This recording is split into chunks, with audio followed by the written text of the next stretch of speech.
नमस्कार मित्र आणि मैत्रिणी, वेलकम टू माय चॅनल. सावळ्याची जणू सावळी. आजच्या भागामध्ये हे दाखवलं गेलं आहे की इथे सावळी जगन्नाथपाशी जाते. तिलोत्माला सांगून जाते की मी आज रेकॉर्डिंगसाठी चाललेली आहे. तोपर्यंत ते जगन्नाथ सावळी आणि दोघेजणी बोलत असतात की सावळी, काय झालं बाळा, सांगशील का नाही? सावळी म्हणते, जगन्नाथजी, कोणत्या तोंडाने मी तुम्हाला सांगू, पण त्या साखरे डॉक्टरांचा आपल्याला काही ॲड्रेस वगैरे घावत नाही आहे, सापडत नाही आहे. नक्की ह्याच्या पाठीमागचं रहस्य काय आहे?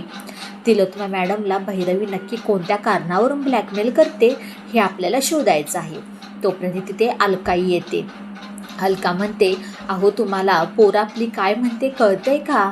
जगन्नाथ म्हणतो, हो चांगलंच करते, पण सावळी तू काळजी करू नको, आपण लवकरात लवकर भैरवीचं सत्य ह्या घरामध्ये येण्याचं कारण काय आहे ते काढूया.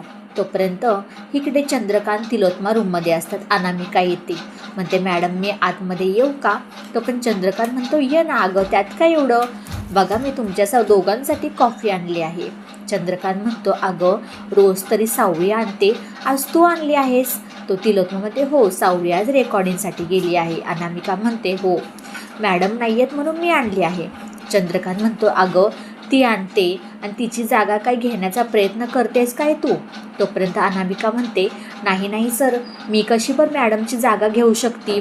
चंद्रकांत म्हणतो, अगं तुझं नाव सांगशील का गं? तोपर्यंत अनामिका पूर्ण तिचं नाव सांगते. चंद्रकांत म्हणतो, किती भरगतचं नाव आहे गं तुझं, एकदम दमदारपणे.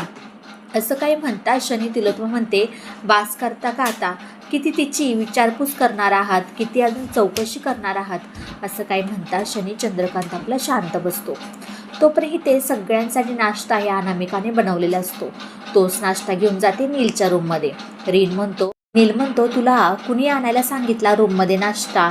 काही नाही, तुम्ही सगळ्यांबरोबर खाली आला नाहीत ना, त्यासाठी मी आणला, तुमच्या आवडतीचा नाश्ता केला आहे.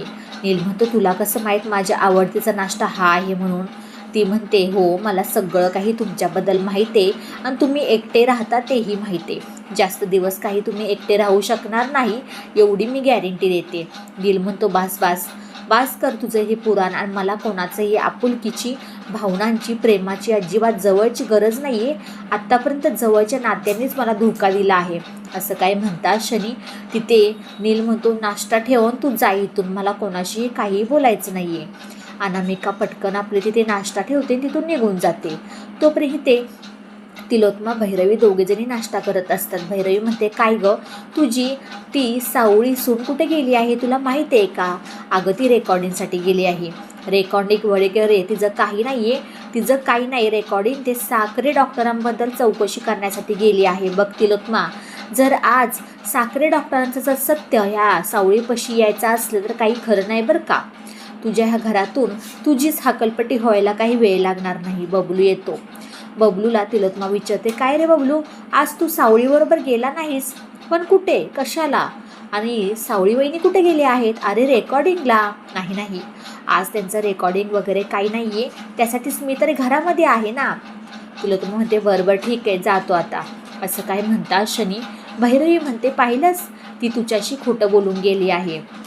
तोपर्यंत ते जगन्नाथच्या घरून ते सावळी माघारी येते. तिलोत्मा म्हणते, कुठे गेली होतीस गं? सावळी एकदम शांत खाली मान घालते, एकही शब्द नाही बोलत की कुठं गेली आहे. सारंग म्हणतो, काय झालं आई, ती नवीन आपल्यात पोरगी आली आहे, तिच्यावरती सगळा कामाचा भार दिला आहेस, त्यामुळे तू जरा रागवली आहेस की काय? तिलोत्मा एकही शब्द. सावळीला विचारते, अगं तू कुठे गेली होती? सावळी म्हणते, माझं जराशी काम बाहेर होतं, त्यासाठी मी गेली होती. हो ठीक आहे, पण तू मला काय सांगितलं रेकॉर्डिंगला जातेस म्हणून? इथून पुढे ना काय असेल ते खरं खरं सांगत जा, असं थापा वगैरे मारत जाऊ नको. असं काय म्हणता शनी. सारं म्हणतो, अगं थापा कशाला, ती बिचारी तुला घाबरली असेल ना, त्यामुळे तशी बोलत असेल. असं काय म्हणता शनी. सारंग आणि सावळी आपापल्या रूममध्ये निघून जातात. येणाऱ्या काही भागामध्ये सावळीला जगन्नाथचा फोन येतो की, सावळी बाळा, आपल्याला साखरे डॉक्टरांचा नंबर घावलेला आहे, त्यांचा ॲड्रेस घावलेला आहे, आपण लवकरच त्यांना शोधूया. सावळी म्हणते, हो जगन्नाथजी, आपल्याला त्यांच्यापर्यंत पोहोचलंच पाहिजे. तोपर्यंत तारा म्हणते की, आपण ना मी सगळ्यांसमोर एक अनाऊन्समेंट करत आहे की मॉमला मी माफ केला आहे आणि मॉम ह्या घरातून आता उद्या जरी गेली तरी चालेल. असं काय म्हणतात शनी भैरवीला खूप मोठं इथे धक्का बसलेला असतो. आणि इथे भैरवी दुसऱ्या दिवशी जाणार त्याच दिवशी साखरे डॉक्टरांच्या इथे घरामध्ये प्रवेश होतो. सारंग म्हणतो, भैरवीजी ह्यांना तुम्ही तर ओळखतच असाल, हे आहे साखरे डॉक्टर.